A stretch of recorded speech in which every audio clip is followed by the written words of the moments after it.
Bienvenue dans notre voyage à travers le temps, alors que nous explorons la plus ancienne religion connue de l'humanité, une religion qui a résisté à l'épreuve du temps pendant plus de 3 400 000 ans.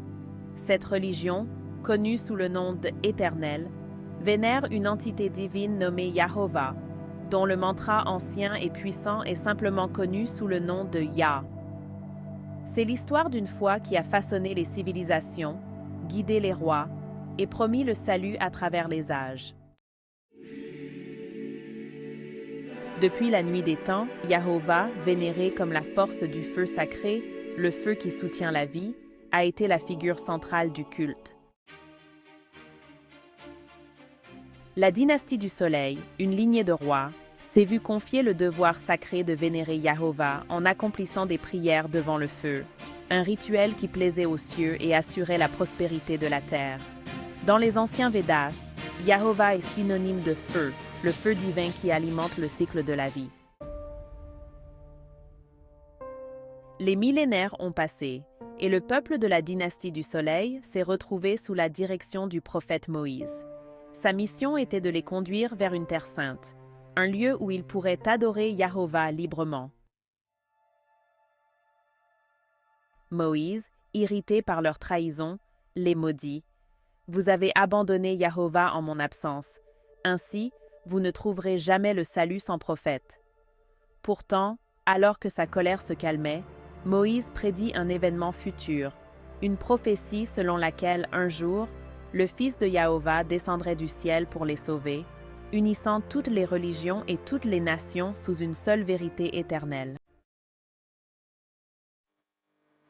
Après des générations de souffrance, 2 rabbins de cette ancienne race ont fait appel à Yahovah dans l'Assemblée céleste.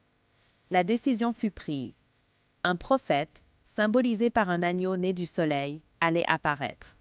Ce prophète, bien que né dans une race différente et parlant une langue différente, partagerait les rituels d'antan, unissant les dieux et les nations de la terre. Il délivrerait la connaissance de la vie éternelle dans un livre sacré, un livre qui serait le temple de Yahovah. Ce temple, né de la connaissance du livre, serait indestructible, résidant à jamais dans le cœur des fidèles de Yahovah. Aucun outil ni pierre ne serait nécessaire pour le construire, et les gens de toute caste et de toute confession seraient accueillis sans discrimination. Chaque fois que ces fidèles se rassemblent et offrent le feu à Yahovah, le temple sera présent, et la connaissance éternelle sera partagée. De cette façon, le temple de Yahovah restera éternel, non pas comme une structure physique, mais comme un sanctuaire spirituel dans le cœur des fidèles. Un lieu où l'amour, l'unité et la vie éternelle transcendent toutes les barrières, rassemblant toute la race humaine dans l'adoration du divin éternel. Merci de vous être joints à nous pour ce voyage à travers la plus ancienne foi connue de l'humanité. Rappelez-vous, le véritable temple de Yahovah se trouve en chacun de nous, et le message de la vie éternelle continue de nous guider, tout comme il le fait depuis des millions d'années.